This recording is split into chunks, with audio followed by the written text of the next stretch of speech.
2021년도 고난주간 특별 새벽기도의 둘째 날입니다. 오늘도 예수의 십자가를 깊이 묵상하면서 하나님의 은혜에 감사하는 우리 성도들 다 되시기를 바랍니다. 주를 바라보며 주의 십자가 묵상하는 성도들에게 은혜의 보혈이 넘치시고 하늘의 평안이 함께 하시기를 축원합니다. 우리 다 함께 기도하겠습니다. 이에 예수께서 제자들에게 이르시되 누구든지 나를 따라오려거든 자기를 부인하고 자기 십자가를 지고 나를 따를 것이니라.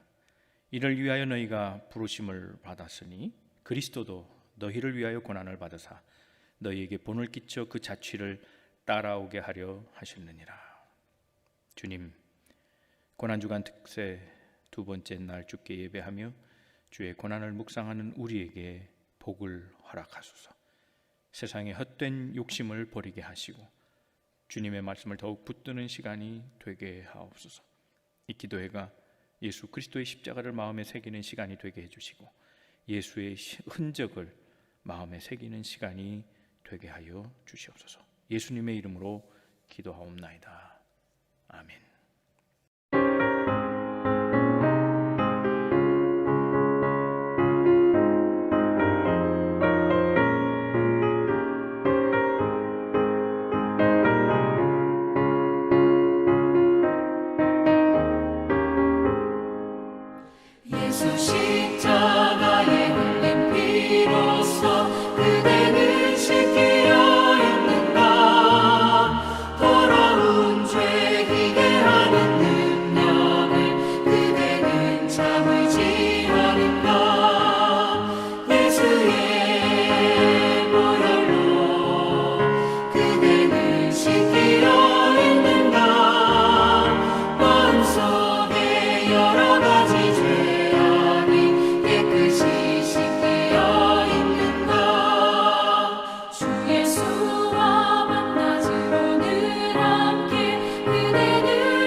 저희를 구원하시기 위해 독생자까지 내어주신 자비로우신 여호와 하나님, 오늘 이 새벽에 고난주간을 맞이하여 만남의 성도들이 코로나 사태로 인해 비록 주님의 제단 앞에 나오지는 못하지만 각 처소에서 이 시간을 기억하고 온라인 예배를 통해 고난의 여정을 묵상하며 찬양과 영광을 올려드립니다.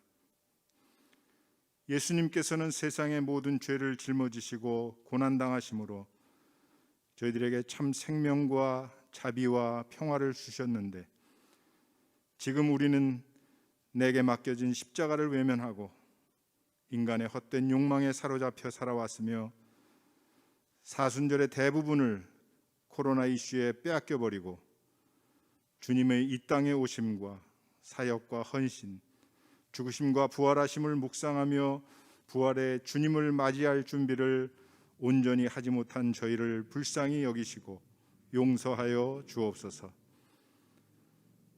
고난주간 새벽기도회를 통해 긍휼을 베푸사 다시 한번 새롭게 거듭나는 은혜를 힘입어 주님께서 허락하신 사명과 직분을 잘 감당하는 우리 모두가 되게 하옵시고, 이제 우리에게는 예수 그리스도의 십자가 외에는 자랑할 것이 없음을 깨달아 우리의 교만과 이기심들이 그리스도의 보혈로 깨끗이 씻겨 주님 기뻐하시는 만남의 성도들 되게 하여 주옵소서.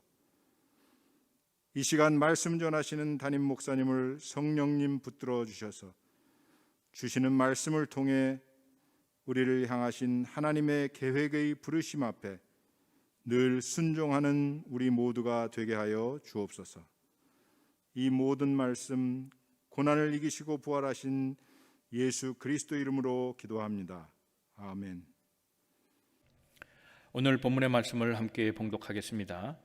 신약의 말씀 요한복음 9장 1절부터 3절까지 말씀입니다. 이 말씀 함께 읽어가며 오늘 우리를 향한 하나님의 뜻을 새겨볼 수 있기를 바랍니다. 예수께서 길을 가실 때에 날 때부터 맹인된 사람을 보신지라. 제자들이 물어 이르되 라삐여, 이 사람이 맹인으로 난 것이 누구의 죄로 인함이니까? 자기니까 그의 부모니까? 예수께서 대답하시되 이 사람이나 그 부모의 죄로 인한 것이 아니라 그에게서 하나님이 하시는 일을 나타내고자 하심이라. 아멘. 고난에 대한 말씀을 나누고 있습니다. 고난 해석이 중요합니다. 그 해석을 어떤 기준으로 삼느냐에 따라서 결과가 천양지차로 달라지기 때문에 그렇습니다. 일반적으로 고난을 해석하는 데는 두 가지 기준이 있습니다. 하나는 번영신학적인 관점이고 또 하나는 고난의 신학적인 관점이에요. 고난에 대한 해석이 두 가지로 완전히 다르게 되는데, 먼저 번영신학을 보면요, 번영신학의 내용은 그런 거예요. 예수 믿으면 잘 산다는 거죠. 우리가 형통의 신학이다라고 말할 수 있어요. 교단에서는 그래서 삼박자 구원이고 축복을 얘기하는데, 아픈 것, 가난한 것, 실패한 것 다 잘못된 거라는 거죠. 예수 잘 믿으면 아플 수도 없어요. 그건 질병에 걸리지도 않고요. 또 걸렸다 할지라도 금방 낫고요. 또 예수 잘 믿으면 사업이 망할 리가 없어요. 잘 되는 거예요. 하나님이 풍성케 하신다는 거죠.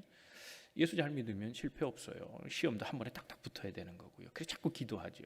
뭔가 기도하다가 안 되면, 그래서 시험에 떨어지면 뭔가 잘못 믿은 거라고 그렇게 생각할 경우가 있게 되는 겁니다. 그래서 이 번영신학을 한마디로 말하면 부자가 되려는 신학이에요. 또는 그냥 부자의 신학일 수도 있어요. 그런데 이 부자의 신학이 굉장히 모순적인 것이 많아요. 어떤 목사님이 설교를 했답니다. 뭐라고 설교했냐면 간단해요. 예수 잘 믿으면 복 받을 거다라는 거예요. 잘 믿으면 다 잘 되는 거예요. 당연한 말이겠지만, 그런데 이제 설교가 끝난 다음에 어떤 집사님이 찾아와서 상담을 요청했어요. 궁금한 것이 있다는 거예요. 궁금한 게 뭐냐 물었더니 대답이 그거예요. 어느 권사님 아시잖아요. 그 권사님은 믿음도 좋고 말이죠, 기도 열심히 하는데 왜 못 살아요? 그렇게 질문을 한 겁니다. 왜 못 살아요? 그래서 좀 난처해졌어요.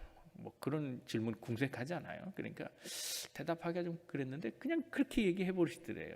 겉으로 보이기에는 잘 믿은 것 같고 기도도 잘하는 것 같은데 예수 잘못 믿어서 그렇지 뭐, 그렇게 대답을 했다는 거예요. 근데 그 말이 그 집사님을 통해서 권사님 귀에 들어간 거예요. 그래서 아주 난처하고 아주 곤란한 상황에 처했다, 그런 얘기가 있습니다. 그게 번영신학적 관점에서 보았기 때문에 그런 거예요. 또 하나의 관점이 있죠. 소위 가난한 자의 신학, 또는 가난해지려고 하는, 가난의 영성을 추구하는 그런 신학이에요. 그걸 고난의 신학이라고 말하는데, 이 고난의 신학의 관점에서 보면 약자가 의인인 거예요. 억울한 자가 의인이 되는 거예요. 고난받는 자는 의인이다, 이런 거죠. 어느 해석이 맞을까요? 번역의 신학 그게 맞을까요? 아니면 고난받는 신학 그게 더 맞을까요? 근데 생각해 보면 아주 간단한 얘기예요. 상식적으로 풀면 돼요. 잘 되고 형통하고 실패가 없는 사람 중에서도요, 의인이 있는가 하면 악인도 있어요. 반대로 뭔가 안 풀려요. 세속적으로 보면 이게 뭔가 문제가 있는 것처럼 보여요. 성공도 못하고 뭐 그래요. 그런데 그런 사람이 다 의인이냐? 그런 건 아니에요. 의인도 있어요. 정말 청빈한 사람이 있거든요. 정말 착하게 사는 의인이 있지요. 그런데 가난하게 살면서도 악한 사람이 있어요. 그냥 딱 맞는 해석은 없는 거예요. 그래서 성경은 우리에게 잠언이나 지혜서를 통해서 좀 바르게 살라고 상식적인 걸 가르치잖아요. 형통한 날엔 그냥 감사하면 되고요. 고난을 받고 있다 그러면 기도하면 되는 거예요. 인생은 그렇게 가는 거예요. 문제는 고난에 대한 해석이에요. 성경에 보면 이 고난은 하나님의 도구라 하는 것을 많이 느낄 수 있어요. 도구.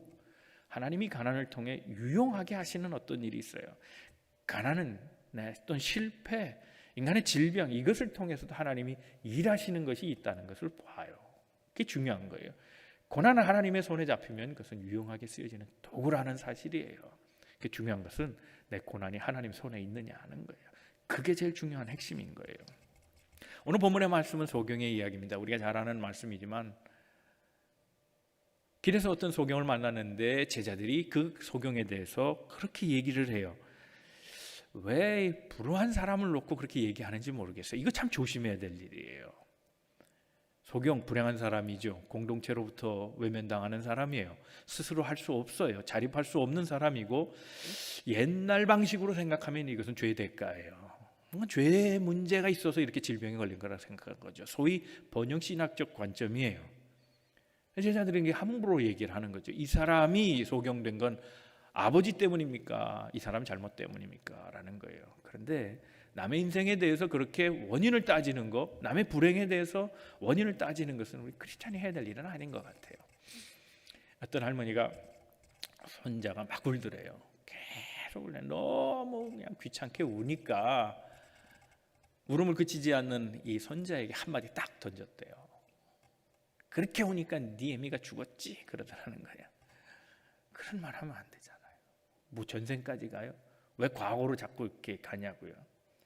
사람들이 이 사람의 불행은 무엇 때문입니까? 라고 말하는 마음속에는요, 원인기속이에요. 원인기속. 뭔가 원인을 찾아내서 그 원인의 모든 책임을 다 뒤집어 씌우는 거죠. 그거 하려고 그러는 그런 마음 편해지죠. 원인을 찾으면 깨끗해요. 원인을 찾으면 간단하잖아요. 원인 찾는 게 나쁜 일은 아니에요. 시시비비 가려야죠. 그러나 그걸로 끝나면 안 되는 거죠. 원인을 굳이 찾아서 뭐 하겠다는 겁니까? 원인이 찾으면 답은 나오겠지만 그것이 무슨 변화를 일으키고 어떤 유익이 있겠습니까? 그러니까 원인을 찾는 건 중요한데 거기서 그치면 안 된다는 생각을 또 한 번 할 필요가 있다는 겁니다. 그런데 예수님의 대답은 제자들이 물었던 이런 이야기들, 이렇게 틀에 박힌 이야기고 매우 사람들이 흔하게 쓰는 말이었지만 아주 상식을 깨는, 틀을 깨버리는 그런 답으로 얘기하세요. No. 하나님의 영광을 위해서 소경됐다는 거예요. 야, 이거 참 해석하기 어렵다고 생각해요. 하나님의 영광을 위해서 소경이 됐다. 무슨 차이일까? 제자가 보는 관점과 예수님이 보는 관점 똑같은 소경인데 왜 이런 차이가 났을까 생각해 보면 아주 간단합니다. 제자들이 본 관점은 과거에서 원인을 찾은 거예요. 그런데 예수님은 미래에서 원인을 찾으신 거예요. 이게 답이에요. 그래서 예수님은 하나님의 영광을 위한 거다라고 얘기하신 거죠. 사랑하는 성도 여러분, 오늘 우리가 참 여러 가지 상황을 만나면서 때로는 엎치락 뒤치락 말이죠. 올라갔다 내려왔다 섰다가 또 넘어졌다 그럴 때 많잖아요. 그럴 때 우리 고난을 과거에서 찾지 마세요. 내가 뭐 잘못해서 그런가? 우리가 뭔가 하나님께 좀 뭔가 불충한 것이 있는가? 네, 뭐 그렇다면 기도할 거예요. 그러나 그걸로 끝나지 말라는 거예요. 더 큰 의미로 바라보자는 거예요. 미래의 관점에서 우리 오늘을 해석하자는 거예요. 오늘의 고난의 의미를 해석하면 다른 출구가 보인다는 거죠. 성경에 보면 이런 얘기들을 수없이 꺼내낼 수 있어요. 이 아침에 다 많은 얘기를 할 수 없지만 모세의 경우를 보면 그거예요. 자, 모세가 광야에서 양쳤죠. 목동으로 살았어요. 목동 아니잖아요. 실패한 인물이에요. 자, 과거의 관점에 보면 모세는 살인자죠. 자기 백성 가혹하게 다루는 이집트인이 싫었어요. 그 울분을 참지 못하고 한 대 쳤는데 죽었어요. 결국 도망자가 되죠. 그러니까 광야에 서 있는 모세가 그 시점에서 과거의 모습으로 돌아가 그것에서 원인을 찾아본다면 그런 살인자의 도망자죠. That's it. 그걸로 인생이 끝날 수 있어요. 어차피 인생을 도망치려고 광야로 간 거니까. 그러니까 그렇게 끝날 수 인생인데 하나님의 관점에서, 미래의 관점에서 그를 보면 그는 지금 무엇을 위해 준비된 사람입니까? 애굽을 찾아 들어가 고난받는 백성 모두를 건져낼 이스라엘의 지도자로 만드신 거예요. 하나님의 영광을 위해서 만드신 거죠. 요셉을 보죠. 자, 요셉이 애굽에 들어갔을 때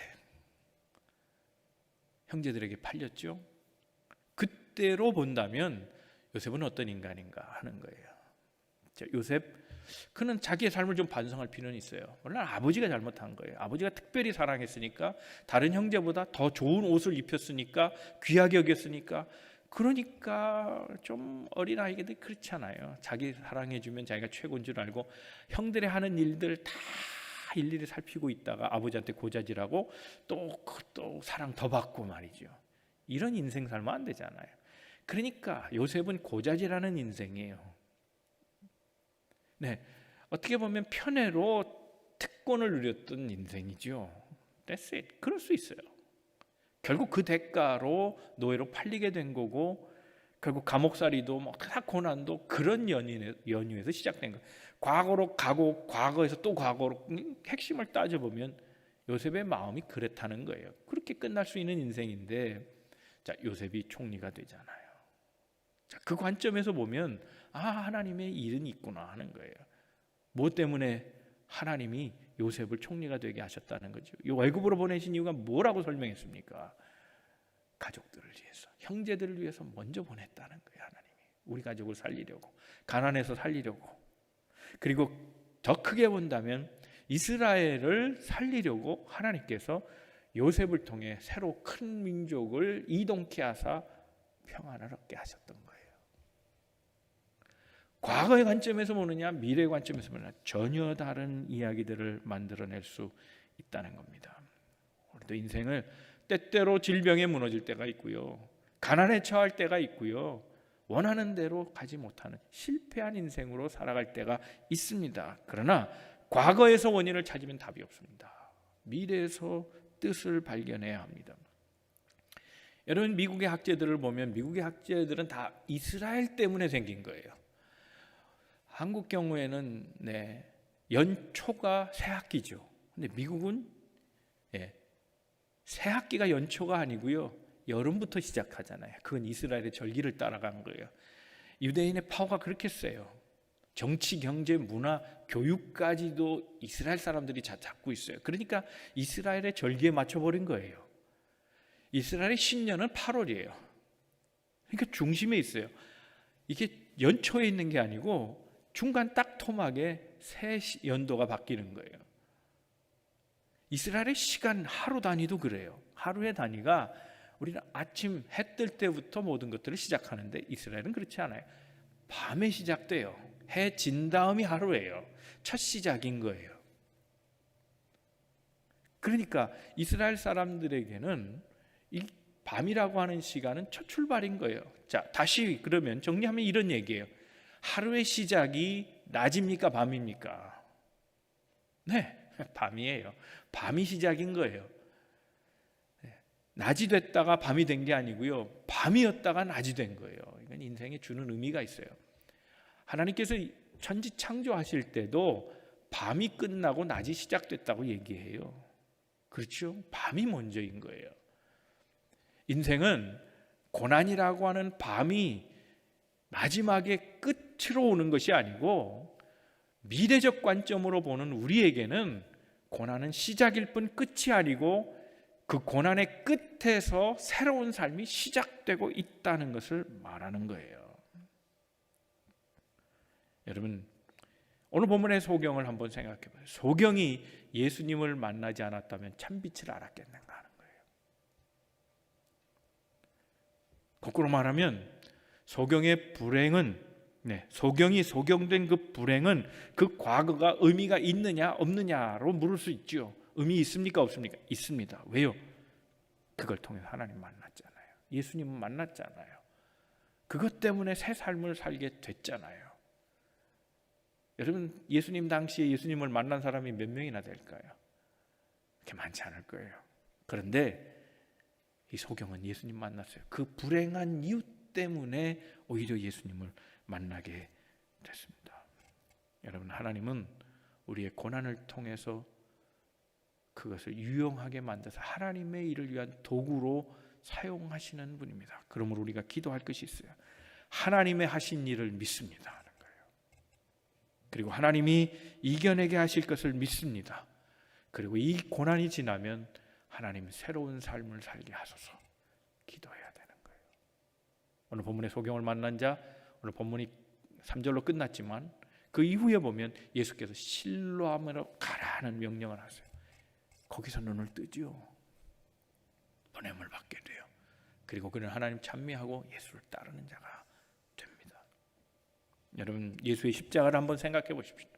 예수의 십자가로 생각하면, 과거로 해석하면 그것은 불행이지만 미래로 해석하면 우리에게는 은혜인 거예요.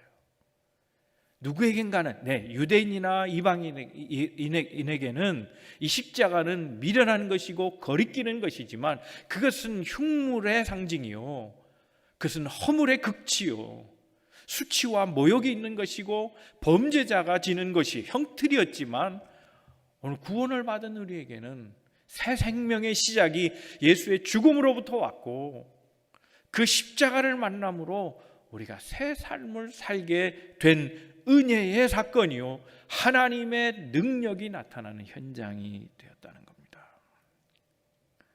여러분, 고난을 어떻게 해석해야 되느냐? 미래에서 해석해야 합니다. 오늘 우리 가운데 환난을 당한 분도 계실 줄로 압니다. 경제적으로 어려워진 분들도 있고, 남의 손을 빌어야 겨우 먹고 사는 분들도 있고, 사업에 대한 불투명한 미래, 이런 것 때문에 걱정하는 분 계시죠. 육신의 질병 때문에 또 어려움을 당한 성도들도 있습니다. 그러나 이것이 누구의 죄 때문인가, 무엇 때문에 된 것인가, 내가 잘못해서 그런 것인가, 아니 더 나아가서 하나님이 계시는가 없는가, 하나님이 나를 보고 계신가, 하나님이 사랑하시는가, 과거의 관점에서 가면 답이 없습니다. 오늘 소경을 기억하십시다. 이 불행 때문에 하나님을 만나고 새롭게 눈뜨고 밝은 세상을 맞이했던 이 소경을 기억하십시다. 미래의 관점에서 오늘의 고난을 생각하십시다. 하나님이 이 고난을 지나면 반드시 하나님의 영광을 위해 우리를 사용해 주시리라 믿습니다. 오늘 우리가 영적으로 눈을 뜨는 이 아침이 되기를 바랍니다.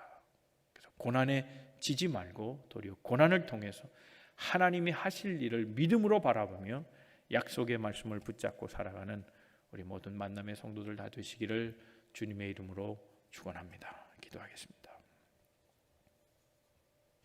주님, 어리석은 우리 인생을 용서해 주시옵소서. 조금만 힘들고 어렵고 아파도 주를 원망하며 좌절하고 낙심해왔던 우리를 용서해 주시고 하나님의 영광을 위한 존재로 오늘 우리가 서 있음을 기억하고 고난마저도 하나님이 쓰시는 유용한 도구됨에 기꺼이 받아들이고 새로운 날을 준비하시는 하나님을 향하여 한 걸음 더 나아가는 우리의 신앙이 되게 하여 주시옵소서. 우리의 과거를 다 청산해 주시고 십자가에서 그 짐을 져주신 주님을 바라보며 감사의 은혜를 돌립니다. 하나님, 그 십자가를 통해 나를 구원하셨사오니 이제 주의 귀한 은혜 받고 주님의 영광을 위해 다시 쓰임받는 우리로 인도하여 주시기를 원합니다. 우리의 마음을 새롭게 하시고 내 삶에서 하나님의 역사 새롭게 시작되게 해주시되 어두운 지나간 밤의 시간들은 다 제거해 주시고 낮과 같이 밝은 삶 우리에게 허락하여 주시옵소서. 오늘도 십자가의 길을 따라 걷는 성도들을 복되게 하시고 그 삶의 여정마다 예수의 흔적이 보이게 해 주시옵시되 우리가 살아가는 삶으로 예수의 보혈이 우리를 씻겼던 것처럼 우리의 삶을 통해서 많은 사람들이 예수의 사랑 알게 하시고 은혜의 자리에 머무르도록 우리를 그리스도에 쓰여지는 도구로 사용하여 주시옵소서. 예수님의 이름으로 기도하옵나이다. 아멘. 오늘도 우리 함께 기도하겠습니다. 고난의 의미를 새롭게 하시는 우리가 되기를 바랍니다. 번영신학이 아니라 의인은 하나님이 사랑하시되 고난을 통해서도 하나님의 영광을 위해 쓰시는 분이라는 것을 기억하며 우리 삶 가운데 고난마저도 수용하는 우리 되기를 바랍니다. 잘 돼야만 하나님의 뜻이 이루어지는 것이 아닙니다. 고난도 하나님의 손 가운데 있으면 하나님이 유용하게 쓰시는 도구가 될 것입니다. 하나님, 내가 만난 이 고난을 통해서 하나님 영광 받아 주시옵소서. 하나님 새 일을 하게 해 주시옵소서. 다시 삶을 시작하게 해 주시옵소서. 기도하겠습니다. 그 일을 이루기 위하여 십자가에서 고난을 받으신 주님을 기억하며 주님의 고난은 새로운 생명을 위한 시작인 것을 기억하고 나의 고난도 그러한 고난이 되게 해 주시옵소서. 함께 기도하겠습니다. 형제 마음을 가지고 함께 중보기도 하겠습니다. 어려운 고난 가운데 있는 성도들 마음에 두시고 함께 통성으로 기도해 주시기를 바랍니다. 가지고 온 제목 놓고도 기도하시고 내 삶을 통해 하나님 영광 받아주시고 응답의 기쁨 누리게 하시되 그것이 나만의 복이 아니고 모두의 복이 되게 하여 주시옵소서. 이 한 주간 고난 주간을 통해서 하나님께서 내게 말씀하시는 그 놀라운 음성이 나를 변화시키고 새롭게 하시고 은혜 자리에 머물게 하옵소서. 함께 통성으로 기도하시겠습니다.